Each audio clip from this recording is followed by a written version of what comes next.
Hello guys, welcome back to my channel Vinis voice. இன்றைக்கி நம்ம வந்து ரொம்ப ஒரு சூப்பர் அண்ட் ஹெல்த்தியான ஒரு ரெசிபி தாங்க பார்க்க போகிறோம். சாமை கிச்சடி தான் பார்க்க போகிறோம். இது வந்து கிட்ஸுக்கு நீங்கள் தாராளமாக கொடுக்கலாம். ரொம்ப ஒரு ஹெல்த் பெனிஃபிட்டான ஒரு டிஷ் தான் இது. பெரியவங்க கண்டிப்பாக சாப்பிடுங்க.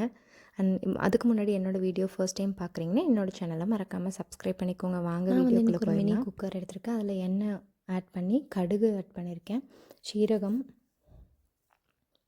எல்லாமே நல்லா பொரிஞ்சு வந்ததுக்கப்புறம் 2 சின்ன சைஸ் பெரிய வெங்காயம் எடுத்திருக்கேன். அப்புறம் கருவேப்பிலை ஆட் பண்ணி, அதுக்கப்புறம் இஞ்சி பூண்டை வந்து நல்லா தட்டி போட்டிருக்கேன். நான் அரைக்கலை.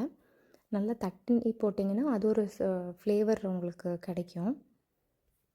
நல்லா சாட் பண்ணிக்கோங்க. இது எல்லாத்தையும் நல்லா சாட் பண்ணதுக்கப்புறம் ஒரே ஒரு சின்ன சைஸ் தக்காளி எடுத்திருக்கேன். அது அப்புறம் உப்பு வந்து நல்லா இந்த தக்காளி வேகிறதுக்காக உப்பு ஆட் பண்ணியிருக்கோம்.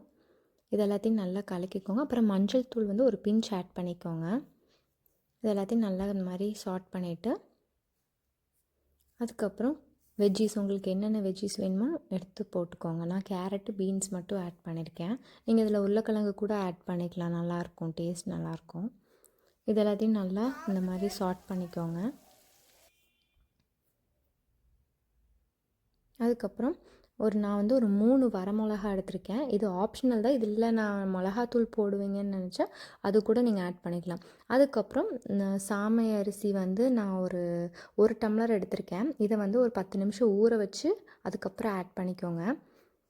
அப்புறம் கொஞ்சம் நேரம் வேகணும். நான் வந்து 1 டம்ளர் அரிசிக்கு 3 டம்ளர் தண்ணி ஊற்றுவேன். அதுதான் அளவு இதுக்கு. அப்புறம் இந்த ஸ்டேஜில் நீங்கள் டேஸ்ட்டெல்லாம் பார்த்துக்கலாம். உப்பு காரமெல்லாம் கரெக்டாக இருக்கான்னு பார்த்துக்கலாம். அதுக்கப்புறம் நான் கொஞ்சமாக வந்து மல்லி இலை ஆட் பண்ணியிருக்கேன். ஒரு ஃப்ளேவருக்காக மல்லி இலை ஆட் பண்ணியிருக்கேன். ஆட் பண்ணதுக்கப்புறம் ஒரு 5 நிமிஷம் வந்து கொதிக்க விடுங்க.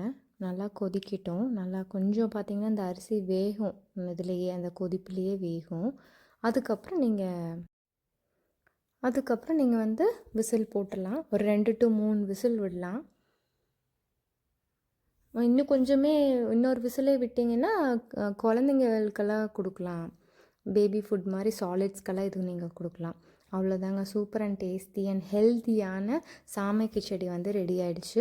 நீங்களும் ட்ரை பண்ணி பார்த்துட்டு எப்படி இருந்துச்சுன்னு சொல்லி கமெண்ட் பண்ணுங்கள். அண்ட் இந்த மாதிரி மோர் வீடியோஸ்க்கு என்னோடய சேனலை மறக்காமல் சப்ஸ்கிரைப் பண்ணிக்கோங்க. அண்ட் ஆல்சோ பக்கத்தில் இருக்க பெல் ஐக்கானை ப்ரெஸ் பண்ணால் தான் நான் போடுற வீடியோஸோட நோட்டிஃபிகேஷன்ஸ் உங்களுக்கு கிடைக்கும். And see you, bye.